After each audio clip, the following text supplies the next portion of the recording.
نے فرمایا ربیہ شادی کیوں نہیں کرتے؟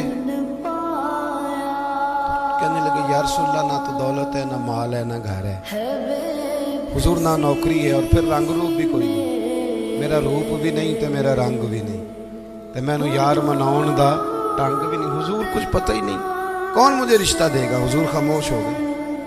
دوسرے دن پھر وضو کرانے آئے تو محبوب نے پوچھا ربیہ شادی کیوں نہیں کرتے؟ عرض کرتے ہیں کہ یا رسول اللہ نہ گھر مکان، نہ جائیداد، نہ کوئی اور شے، کون رشتہ دے گا؟ حضور علیہ السلام خاموش ہو گئے۔ ایک بڑی خوبصورت بات لکھی ہے صاحب سیرت النبویہ ڈاکٹر احمد عبدالرزاق نے، وہ لکھتے ہیں کہ حضرت ربیہ بن کعب کہتے ہیں جب دوسرے دن بھی میں نے منع کر دیا نا تو میرے دل میں خیال آیا ربیہ تو بڑا عجیب آدمی ہے، جب نبی پاک فرماتے ہیں شادی کر لے، سمجھ آ رہی ہے نا آپ کو؟ جب حضور فرماتے ہیں شادی کر لے تو یہ دلیلیں کیوں دیتا ہے؟ تجھے تو چاہیے تو کہنے حضور جیسے دل کرتا ہے ویسے کر لے۔ ایک غلام کے لیے حضور بندوبست کر، جیسے دل کرے ویسے۔ کہتے میں تیسرے دن ارادہ کر کے گیا کہ آج حضور نے پوچھنا ہے تو میں نے بتا دینا، پر سارا ہی وضو ہو گیا، اللہ کے نبی نے پوچھا ہی نہیں۔ میرے دل میں خیال تھا پوچھیں گے، اب پوچھیں گے، وضو مکمل ہو، لیکن حضور نے پوچھا۔ کہتے اب حضور میں اب کھڑا ہوں، محبوب فرمانے لگے ہو گیا وضو جاؤ۔ فرماتے ہیں میں پلٹ پلٹ کے دیکھتا ہوں، دروازے سے باہر گزرنے لگا نا تو ایک دفعہ میں نے پھر پلٹ کے دیکھا، محبوب اپنے معاملات میں مشغول تھے۔ جب میں پیر باہر رکھنے لگا تو آواز دی اور مسکرا کے آواز دی۔ کیا شان ہے بریلی کے امام کی!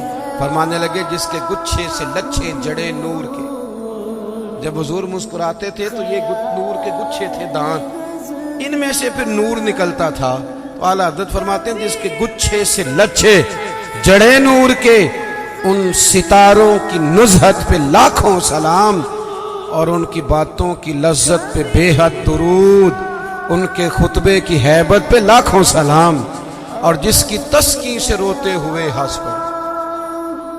حضور ذرا سی تسکین کرتے تھے تو رونے والا ہنس پڑتا، تو پھر بڑا انتظار کرنا پڑتا ہوگا، 2 گھنٹے حضور مسکراتے نہیں ہوں گے۔ تو اعلیٰ حضرت فرماتے ہیں نہیں بھئی یہ بھی مسئلہ کوئی نہیں، یہ بھی مسئلہ کوئی نہیں کہ 2 گھنٹے کے بعد مسکرائیں گے تو رونے والا ہنسے گا۔ فرمانے لگے جس کی تسکین سے روتے ہوئے ہنس پڑے، اس تبسم کی عادت پہ لاکھوں سلام۔ یہ تو عادت ہے نبی پاک کی، تمہیں انتظار نہیں کرنا پڑے گا، تو عادت ہے حضور۔ حضور نے فرمایا شادی کر لو۔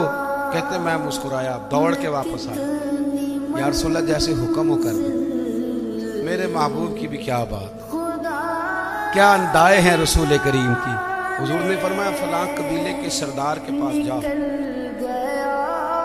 اسے جا کے کہہ کہ اپنی بیٹی کا نکاح تیرے ساتھ کر دے۔